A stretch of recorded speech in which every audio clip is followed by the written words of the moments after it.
With the festivities at our doorstep, many Kenyans prepare for their trip up country. Each journey looks different depending on where home is. It dictates how often one makes that trip.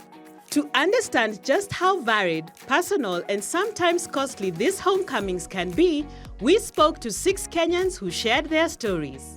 My shags is in Bondo. I go once every year.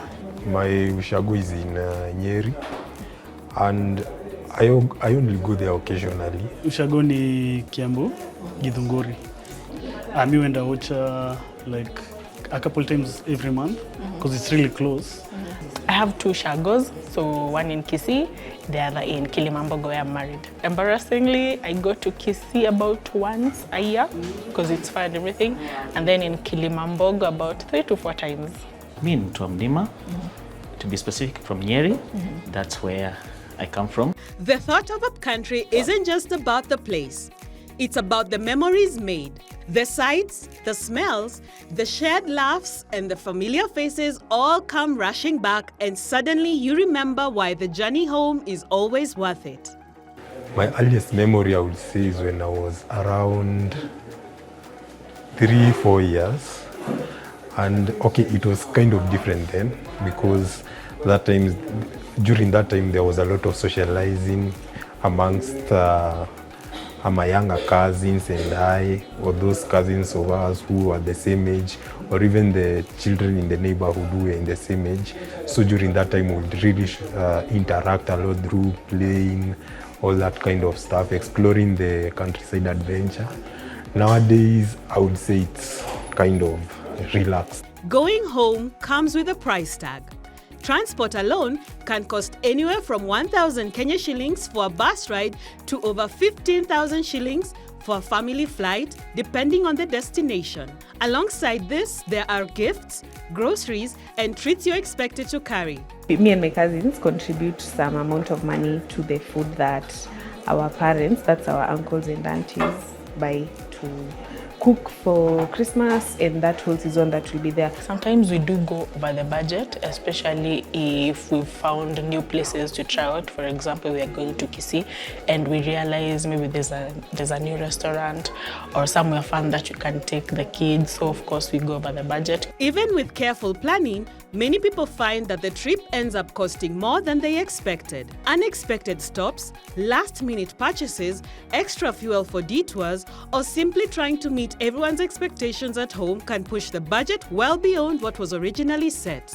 What starts as a calculated expense often turns into a lesson in how easily going upcountry can stretch your wallet. Sometimes I do have a budget, but after the holidays, I usually realize that I overspend, and sometimes it's something that you can't control. By the time the journey is over and the holiday excitement fades, the reality of all that spending starts to sink in.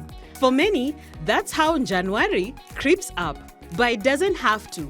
Here are a few practical tips on how to soften the financial blow and avoid starting the new year already struggling. I think just planning better. Spending your money more wisely during the festive season. You don't have to buy everything, you don't have to go everywhere. But again, I think saving up for the festive season throughout the year is something that could help. Mistake kubwa ya Januari inakuanga najua salo ya deck wingia just before Christmas. And so a lot of people will splurge during those 10 days, maybe 5 to 10 days. Utakuteka budget yako yote ya January into those few days. Budget early. Save up for hiyo sherehe. In that case, ile sala utapigwa ya deck iweze kukusave January yote. I usually work backwards, so if I know by December I need probably 60 or 100,000, I'll divide that amount by the number of months I have, then start putting aside something every few months.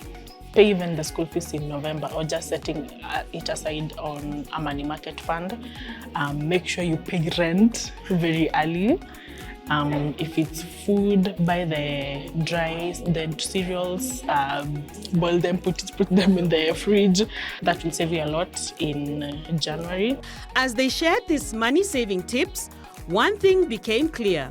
The journey home isn't just about costs, planning, or avoiding January. It is about something much deeper. The annual migration holds a cultural weight that can't be measured in shillings. It's a connection to roots, to family, and to identity. The family relationship, the extended family, it brings the family together. Unlike when we are far away, far apart, because it's during this kind of visits to the countryside that you get to have a closer time with your relatives, with your extended family.